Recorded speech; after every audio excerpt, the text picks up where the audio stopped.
Os relatos sobre OVNIs chamam a atenção dos meios de comunicação e do público há muitas décadas. Muitos dos relatos que mais intrigam falam de objetos não identificados que pousam ou caem na Terra, apoiando a teoria de que são recuperados pelos governos para praticar engenharia reversa. Qual é a verdade por trás desses boatos? No Brasil, em 1997, a cidade de Santo Ângelo registrou uma série de estranhas marcas no solo, precedidas por inexplicáveis luzes no céu.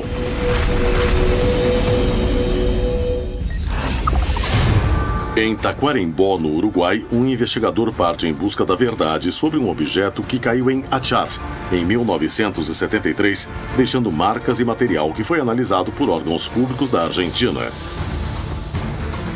O que realmente caiu? No México, em 2013, todo o povoado de Iximú viu um objeto passar a baixa altitude que logo se chocou contra o solo. Um grupo de moradores foi até o local para averiguar o que tinha acontecido.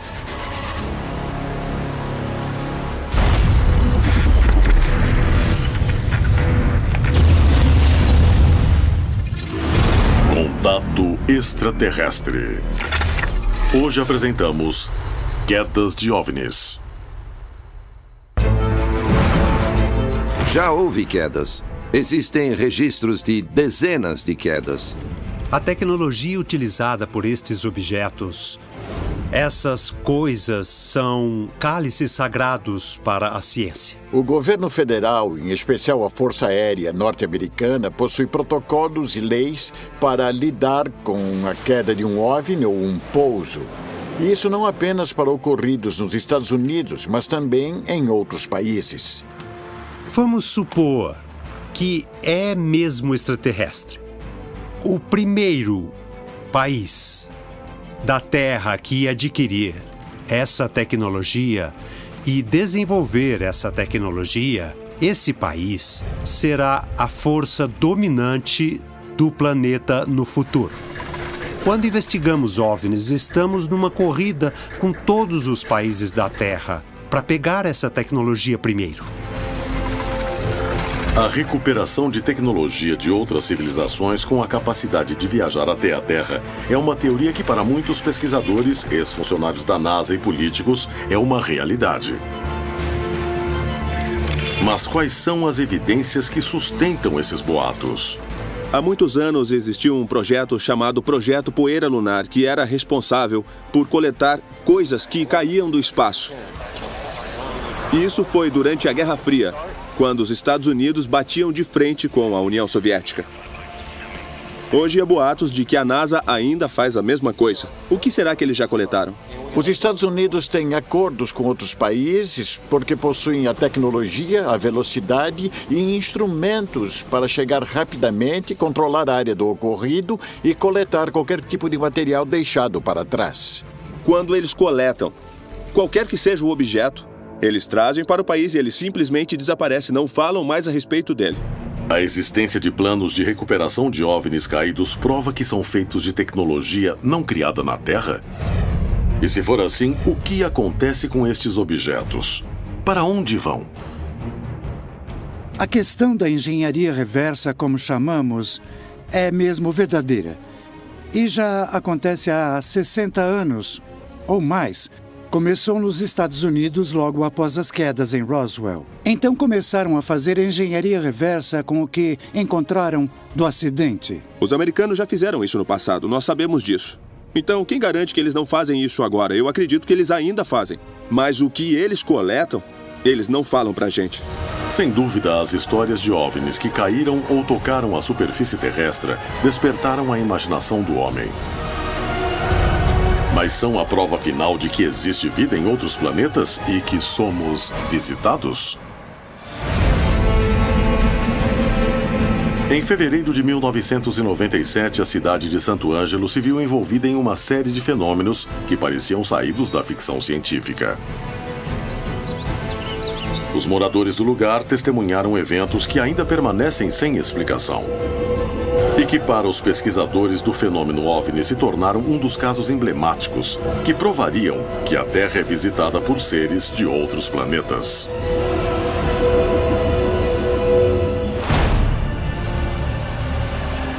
Arno chegava ao trabalho em um frigorífico. Uma manhã de rotina estava prestes a transformá-lo em uma testemunha-chave dos eventos que aconteciam na região.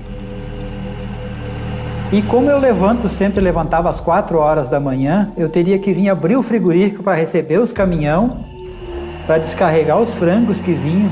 Naquele intervalo eu cheguei com o alto e parei, então eu vi que o milho, geralmente quando tu para o alto na frente do milho da fábrica, né, tinha aquele clarão. Quando Arno parou seu automóvel, notou algo estranho na plantação de milho e decidiu investigar antes de entrar no frigorífico. E aí eu digo, mas o que é isso? Levantei, dei luz alta no alto, assim, eu vi aquele, exatamente no milho, foi amassado, queimado, redondo, como se eu pegasse uma tampa de panela, assim, grandona, e amassasse. Ele conhecia a região e o local onde trabalhava há muitos anos, mas nunca tinha visto algo semelhante. Liguei tudo, desci e fui olhar. Eu digo, pô, mas algum animal escapou lá debaixo e veio, né? Não, era redondo aquilo amassado. Ao ver as marcas estranhas, Arno começou a caminhar, buscando uma explicação lógica. No entanto, não iria encontrá-la nesta madrugada. Aí eu caminhei mais adiante, eu fui ver, né, que os milho amassados, e aí tinha umas partes que pegavam na terra, e apareciam as pegadas, assim, passos, assim, com intervalo de, acredito, não dava meio metros de distância, um pé do outro, né? Que eram dois pés que caminhavam e afundavam na terra fofa, acho que eram pesados, e tinha 3 dedos largos. Vários tinha ali.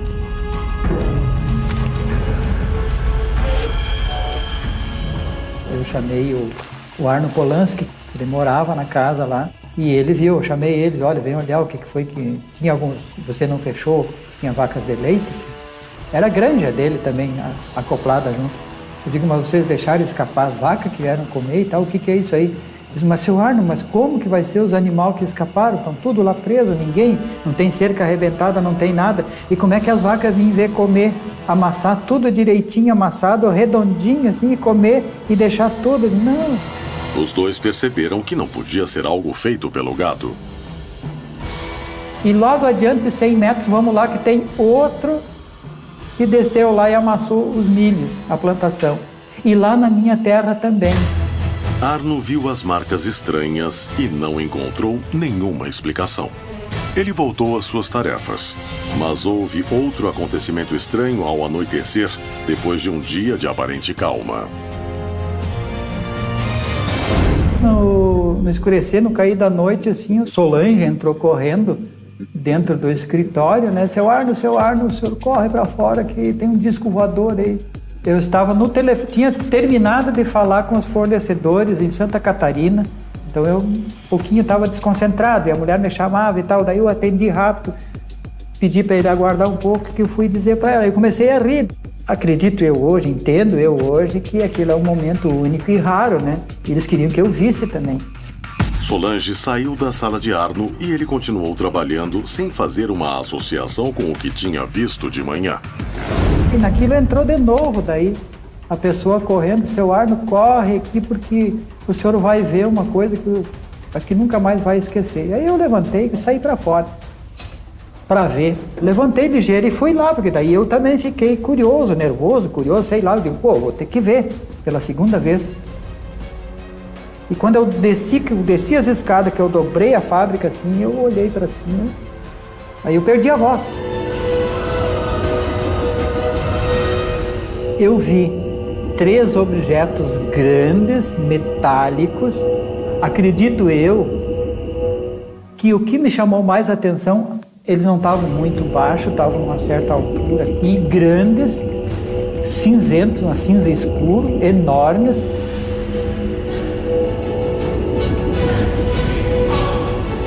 Eu senti medo. Quando eu vi aquilo, no momento que eu botei os olhos naquele objeto, eu senti medo. Porque eu já tinha um certo conhecimento e tinha ouvido falar, lido, ouvido, estudado, mas não acreditava. Eu senti medo.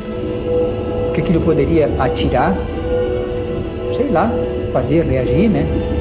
Senti medo, tanto é que eu senti medo que eu tenho aquela sensação de que o coração ia sair pela boca. Medo mesmo, sabe? A luz se aproximava cada vez mais da Terra e os moradores de Santo Ângelo estavam prestes a viver a noite mais extraordinária de suas vidas. No entanto, Santo Ângelo não tinha sido o único lugar onde essas luzes estranhas se aproximaram da Terra. Em outras regiões, tinham até mesmo tocado o solo.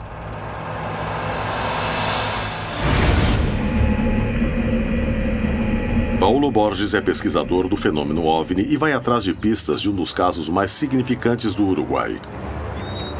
Quase 40 anos antes, um objeto estranho caiu em Achar, em Tacuarembó, durante uma grande tempestade. O objeto deixou uma marca no solo de onde extraíram material para ser analisado. O que aconteceu nesta noite? O que caiu? E como interpretar a evidência? Foi um OVNI ou algo conhecido pelo homem? Borges vai ao local onde o objeto caiu. Lá o espera Fred Tito, dono da propriedade e testemunha da queda. Boa tarde. Boa tarde. Como está? Bem, você? Será que poderia me mostrar o local onde claro, tudo aconteceu? Sem problema. Mais de 40 anos depois, o lugar ainda conserva muitas características da época. Agora criou pasto, mas... Sim, foi esta cratera que apareceu nas essa fotos. mesma. Qual era o tamanho, Tinha Fred? uns 3 metros de diâmetro e uns 50 centímetros de profundidade. O que você lembra desse dia, com 18 Uma anos? tempestade elétrica muito forte. Forte, E no é? outro dia, descobrimos isso. Você ou seu pai já tinham visto Não. algo parecido aqui? Foi o único que vimos. Veio uma equipe de ufólogos argentinos com o senhor Montes de Oca. Lembra se eles levaram alguma coisa da cratera? Levaram muita coisa. Tá, eu Tudo agradeço bem, muito, fique à hein? vontade, por favor. Espero Pode voltar voltar logo quando pra cá. quiser, quando quiser. Tá ótimo. Fred Tito confirma que algo caiu no local e deixou uma marca que existe até hoje. E que um grupo de ufólogos argentinos coletou amostras do solo. O jornalista decide se reunir com Patrícia Mulim, diretora de cultura de Taquarembó, para procurar documentos e uma palavra oficial que o ajude a esclarecer o caso.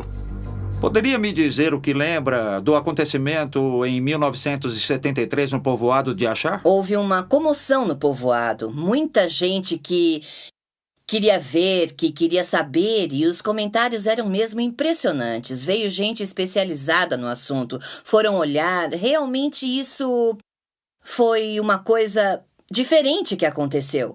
Pensaram que eram extraterrestres, que eram mesmo objetos voadores não identificados, e o assunto girou em volta disso. E será que existe alguma possibilidade de ver o arquivo municipal que vocês têm aqui? É claro, estamos sempre às ordens.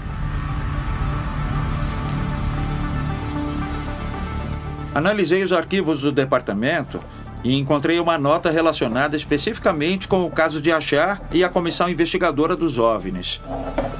De certa maneira, assim posso comprovar, oficialmente e jornalisticamente, que o caso existiu e que foi feita uma investigação posterior. Os jornais da época revelam que houve uma série de aparições no ano de 1977. 4 anos depois da queda do objeto, que foram relacionados com a cratera. Também dizem que foi feita uma investigação oficial. O próximo passo será seguir as pistas para saber se existem evidências que possam confirmar que uma nave extraterrestre caiu no Uruguai na década de 1970.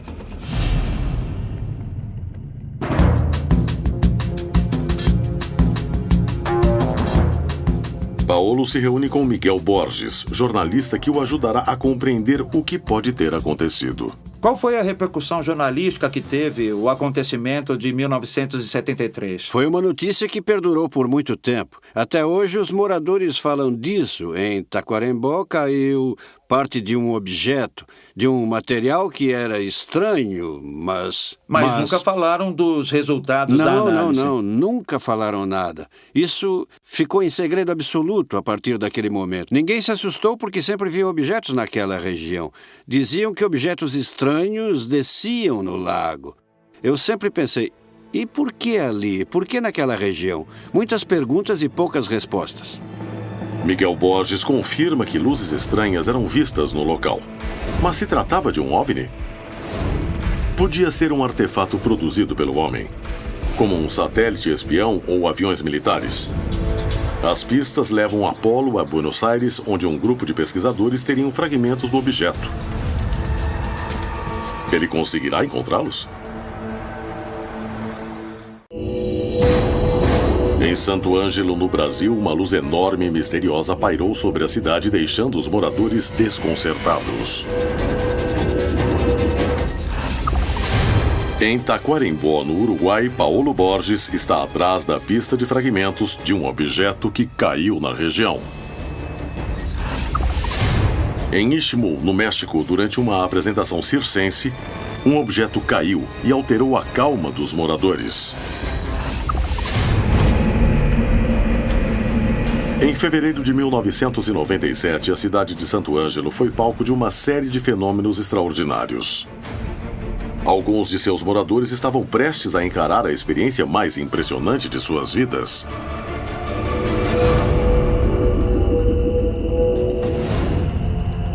A noite de 25 de fevereiro de 1997 não seria uma noite comum na tranquila cidade de Santo Ângelo. Enquanto os moradores aproveitavam as horas de descanso, algo muito estranho estava se formando no céu. O Biratã tinha saído de casa para aproveitar a brisa de uma noite de verão. No entanto, uma situação comum em todas as partes da América Latina logo se tornaria uma experiência extraordinária. Logo que escureceu, toda a família tem o hábito de depois da janta, sentar fora de casa, era calor. Estava todo mundo sentado, reunido, conversando como sempre, e de repente estou tipo um zunido assim, sabe, forte.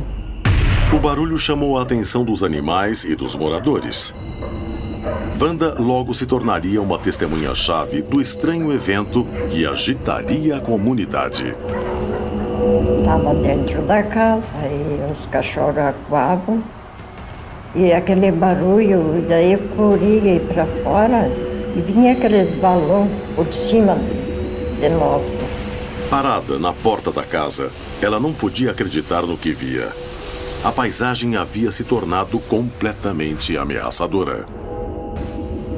Se deparou com aquilo assim, que tinha várias árvores grandes assim, né, sabe?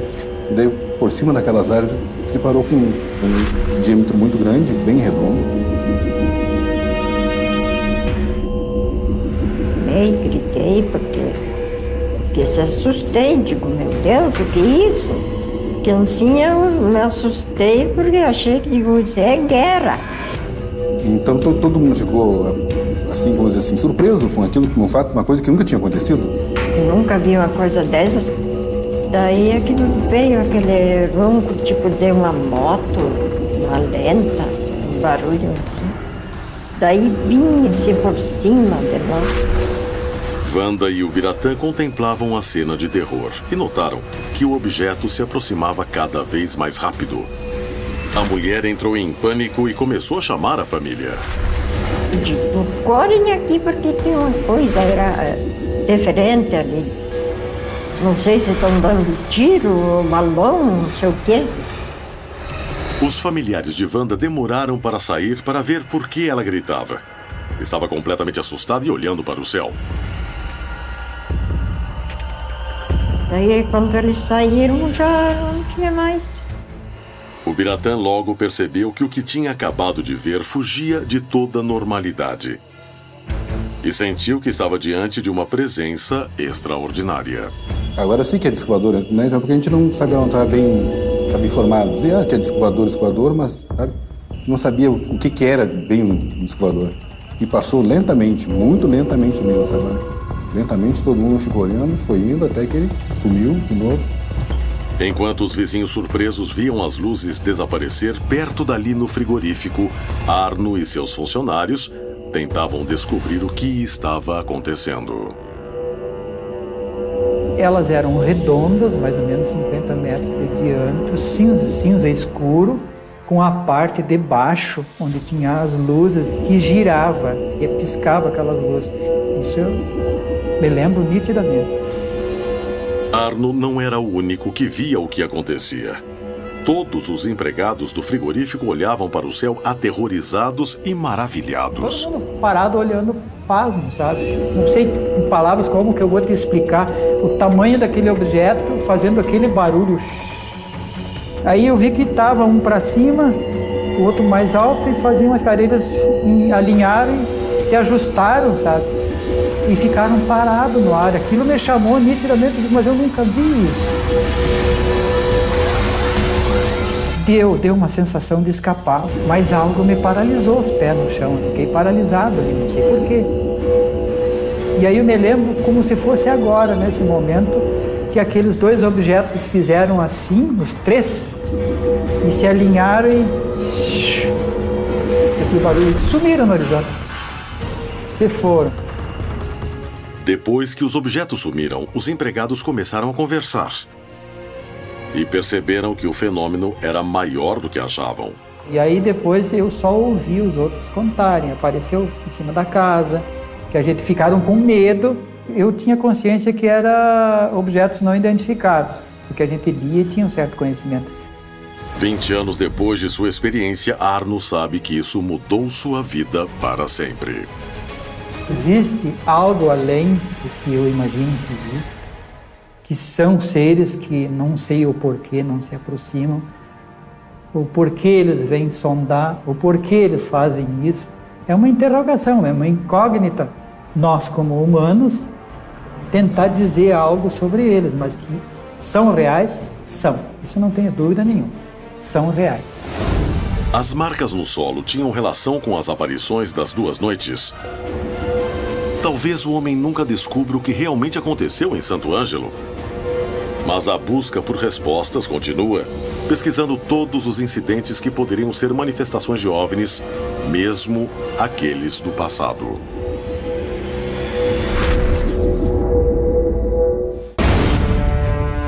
A América Latina é um continente com uma enorme riqueza arqueológica. Muitos pesquisadores afirmam que certos monumentos do passado podem ser interpretados como histórias sobre a presença de OVNIs na Terra desde tempos antigos.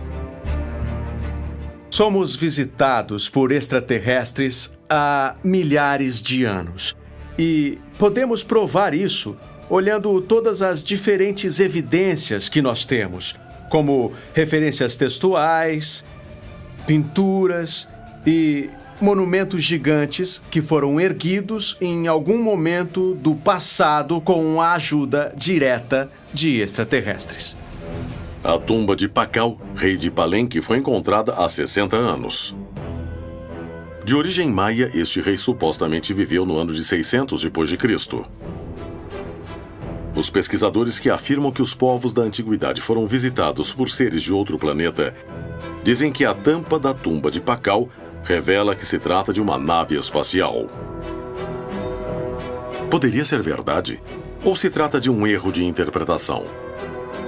Há elementos obviamente ligados ao céu, como algumas partes do contorno, onde existem esses quadros, esses retângulos, e cada um é um símbolo que representa algum objeto do céu. Este aqui, obviamente, é o marco celeste.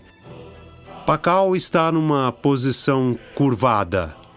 No geral, dizem que é a representação não apenas da morte, mas da ressurreição de Pakal, como a divindade do milho, que é fundamental na Mesoamérica. Aqui são as presas de uma serpente. Aqui vemos um olho. Isso em volta, pelas identificações fantásticas, é traduzido como a fumaça da nave. É claro que não tem nada a ver. É a representação da serpente. E atrás surge uma árvore, chamada de Árvore do Mundo, que tem interpretações cósmicas, ou seja, é uma exaltação, uma apoteose de um personagem muito importante para a cidade. Segundo Galindo, conhecer o contexto cultural permite interpretar cada um dos símbolos presentes na tumba. No entanto, o que estes símbolos nos dizem sobre a existência ou não desses deuses? Revelam algo sobre sua origem? Na história, nós temos muitas histórias de deuses. E os arqueólogos normalmente dizem, para mim, tudo em nosso passado foi produzido pelo homem para os deuses. E daí se cumprimentam e dizem: ótimo, que legal, caso encerrado, mistério resolvido.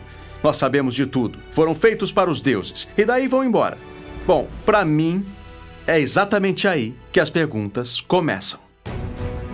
Muitos pesquisadores que sustentam a teoria de que nossos ancestrais foram visitados por seres de outros planetas insistem que as mitologias sobre deuses são uma das principais evidências para provar esta hipótese.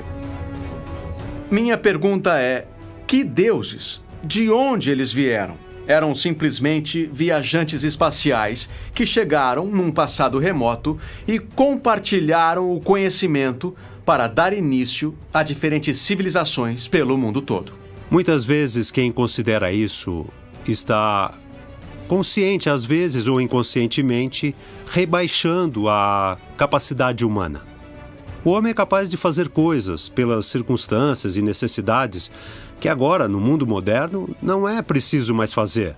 Se for uma questão de organizar o tempo, não precisamos mais ver o sol ou as estrelas, já temos o relógio, por exemplo.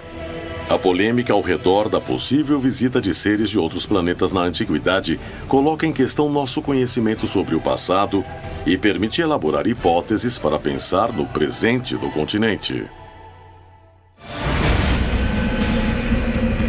Séculos depois do reinado de Pacal, em uma cidade do Uruguai, um objeto estranho caiu na Terra. E se ninguém considerou uma visita dos deuses, o certo é que muitas testemunhas afirmam que uma nave espacial caiu na região. O jornalista Paulo Borges está atrás do objeto caído em Taquarembó na década de 1970.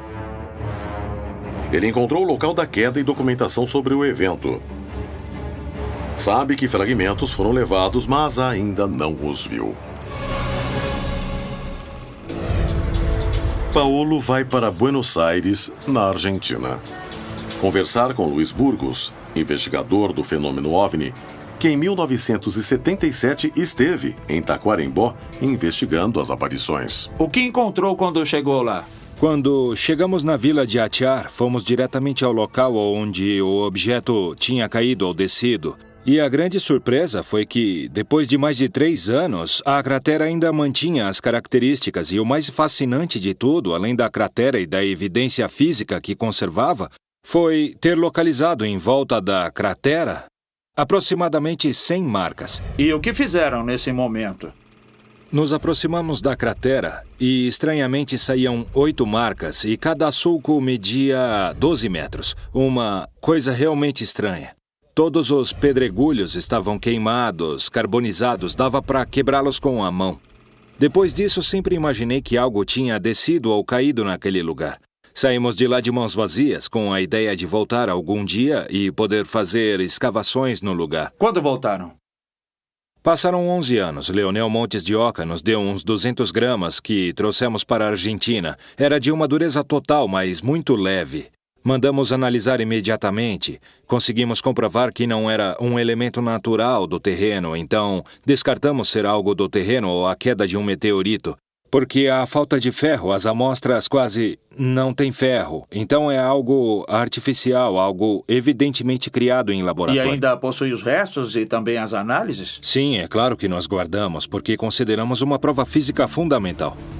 Luiz Burgos confirma que as marcas encontradas em Atiar indicam que algo estranho caiu no local. A análise do material recolhido eliminou qualquer dúvida. Era um objeto fabricado. Os restos achados pertencem a uma nave alienígena ou poderiam ser parte de um satélite artificial. Os resultados das análises são fundamentais e poderiam ser a evidência final de que não estamos sozinhos no universo. Em diferentes partes da América Latina existem casos de objetos que caíram na Terra. De alguns foi possível recolher fragmentos. Aí estaria a chave para definir o que são os OVNIs? Em Ixmú, no México, um povoado entrou em pânico quando um objeto caiu bem próximo da praça principal.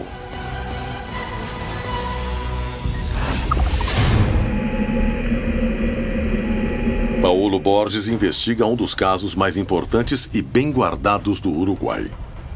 Em 1973, um objeto estranho caiu em Achar, em Taquarembó, e deixou uma marca em forma de cratera no meio do campo.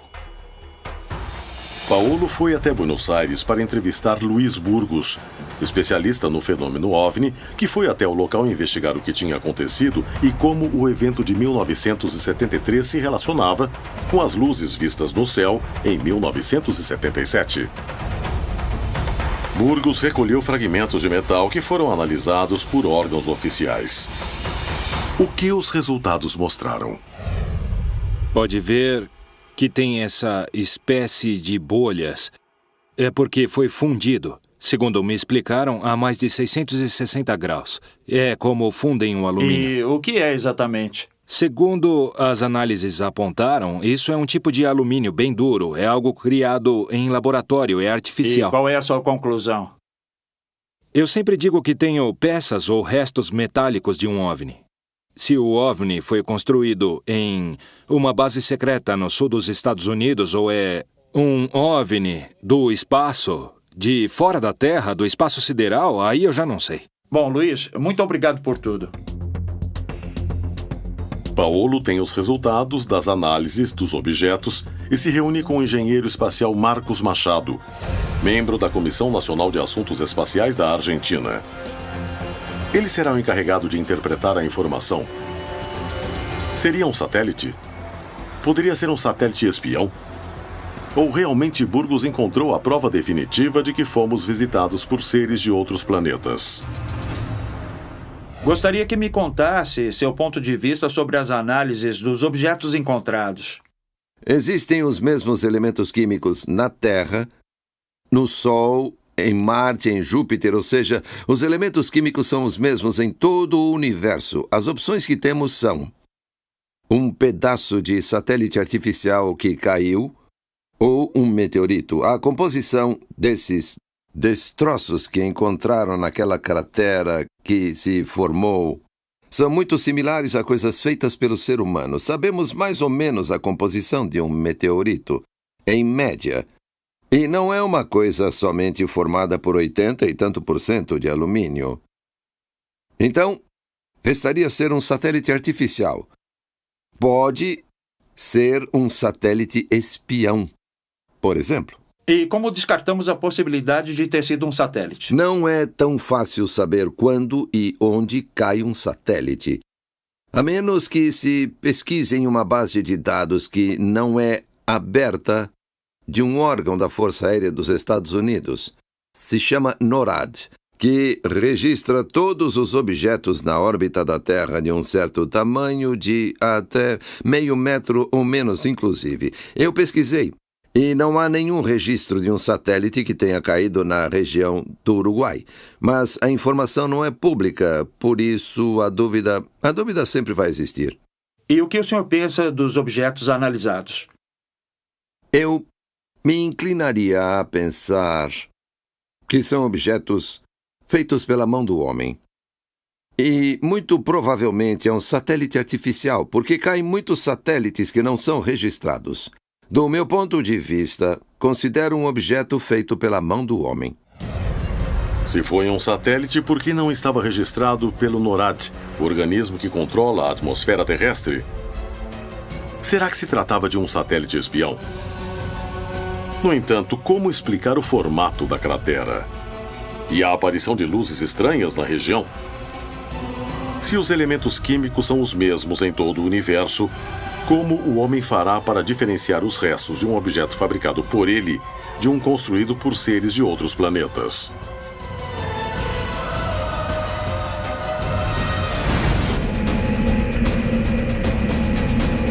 Em 22 de setembro de 2013, a tranquila cidade de Ixmú, em Yucatán, no México, se preparava para uma noite diferente. Um circo tinha sido montado na praça principal e os moradores foram ver de perto. Porém, não imaginavam que o mais surpreendente que veriam esta noite estaria no céu e não entre as atrações circenses.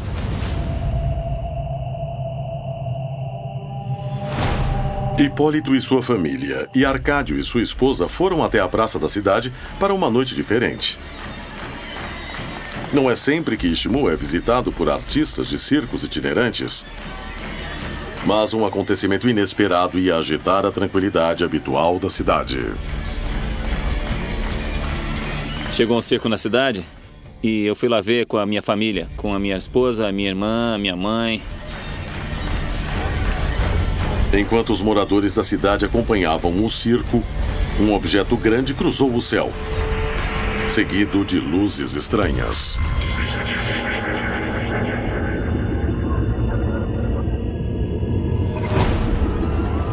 Aí eu olhei para trás e eu vi que o céu estava iluminado com alguma coisa lá em cima.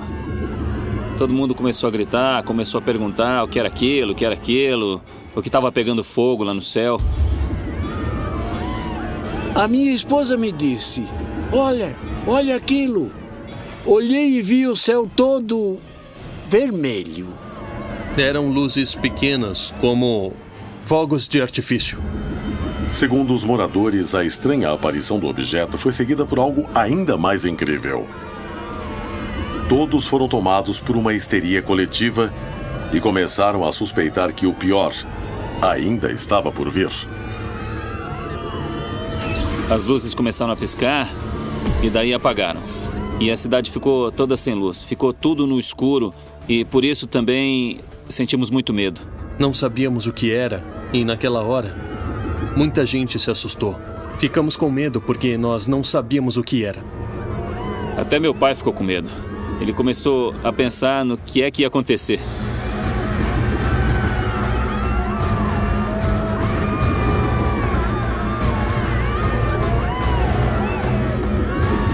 Escutando os gritos de terror de todos, Cecílio pegou a bicicleta e, como outros moradores, decidiu ver o que estava acontecendo.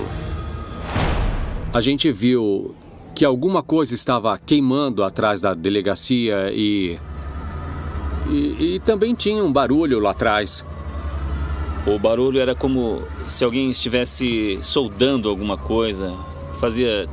Zzz, zzz, zzz, zzz. Era um barulho contínuo. Os rapazes disseram, vamos lá ver o que é, vamos. Eu falei para não irem porque podia ser uma bomba. E aí eles foram, assim mesmo eles foram. Fomos para lá na hora para ver o que tinha caído. A tarefa era muito difícil. Tinham que entrar na selva, na escuridão total. Quando a gente chegou lá, a gente não entendeu direito de onde vinha o barulho. A gente viu que tinha uma clareira no monte. E eu disse aos meus companheiros, tá vindo de lá o barulho. E daí a gente viu que estava queimando. Que saía luz, fogo.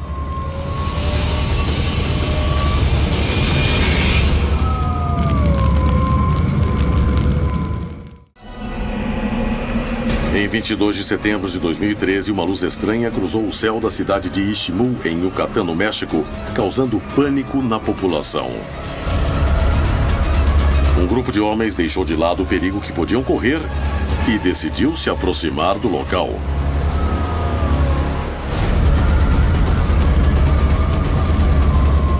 Chegamos lá, perto do local onde tinha caído, e só conseguimos ver o brilho do fogo.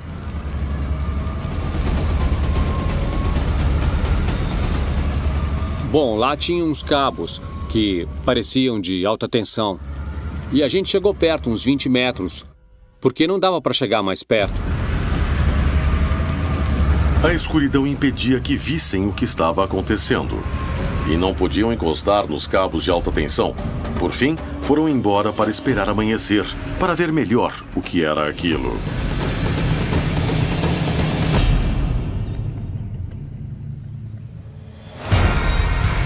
Voltaram ao lugar pela manhã sem imaginar o que estavam prestes a encontrar. Quando amanheceu, nós conseguimos ir até lá e ver de perto o que tinha caído ali.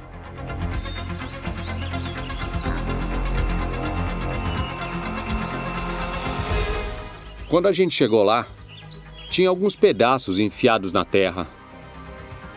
Um colega meu pegou um pedaço e me mostrou. E daí eu vi direito. Não era cabo de força. Era alguma coisa diferente.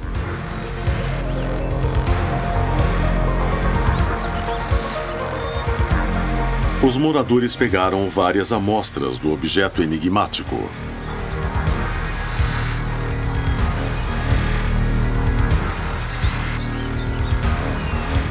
Bom, o dia passou e outras pessoas foram lá e começaram a pegar outros pedaços que estavam no mesmo lugar onde eu tinha visto. E tiraram pedaços grandes, pedaços pequenos.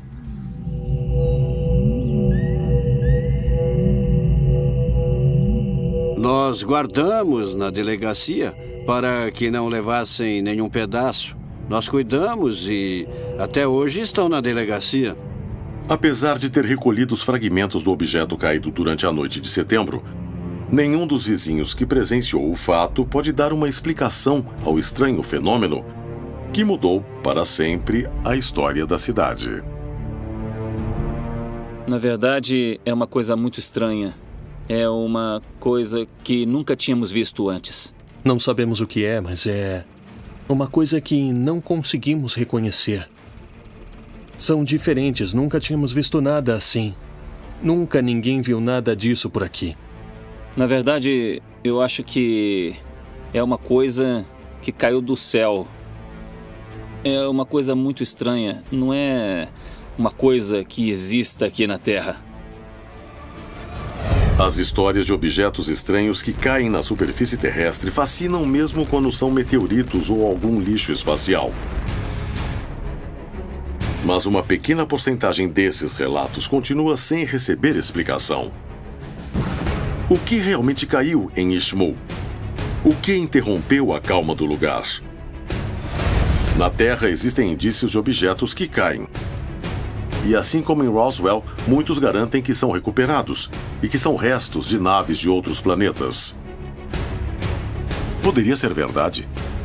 Isso confirmaria que existe engenharia reversa? Eu sei que eles recuperam muitas coisas, é engenharia reversa. Eles possuem satélites preparados para saber o que entra em nossa atmosfera a qualquer momento. Com certeza, a maior preocupação dos militares para recuperar algum disco voador, algo fabricado fora do planeta, é ter acesso imediato a uma tecnologia avançada, ter o material em primeira mão para tentar aplicar engenharia reversa e duplicar, desenvolver a tecnologia. Imagine o primeiro governo que conseguir replicar a superioridade avançada de um disco voador. Vai comandar o planeta. Acho que a engenharia reversa é uma realidade. Nossa tecnologia deu grandes saltos depois de 1947, desde o incidente em Roswell. TVs com tela de cristal líquido, fibras óticas que de repente surgiram em nosso avanço tecnológico após a década de 1940 com a guerra. E não coincide com o tipo de investigação que é feita em tempos de guerra, com as pesquisas desse período. Muita coisa veio da engenharia reversa aplicada nessas aeronaves recuperadas e foi compartilhada com outros países, mas acho que ainda escondem coisas como energias alternativas, principalmente porque afetaria a economia americana ou pessoas ricas e poderosas que estão no comando. Há quem pense que já descobriram uma energia grátis. E grandes empresas ganham dinheiro e as pessoas sofrem tendo que pagar. Não acredito nisso. Acho que aprendemos algumas coisas. Isso é diferente de dizer que sabemos como funcionam. Lembre-se que a teoria da bomba atômica era simples. Tinha que separar os isótopos de urânio e isso era difícil e muito caro. E tudo em segredo. Então, segredos podem ser mantidos. E só porque guardam muitos segredos não quer dizer que possuem as respostas para toda a tecnologia. Acho que não possuem ainda. As histórias sobre OVNIs caídos na superfície terrestre se repetem, alimentando a imaginação dos homens, que buscam descobrir se existe vida inteligente fora da Terra. O que há por trás desses relatos? São naves recuperadas, usadas para engenharia reversa? Uma conspiração tão grande poderia permanecer oculta durante tanto tempo? A verdade é só uma questão de tempo. E centenas de histórias esperam ser reveladas. É hora de ir atrás delas.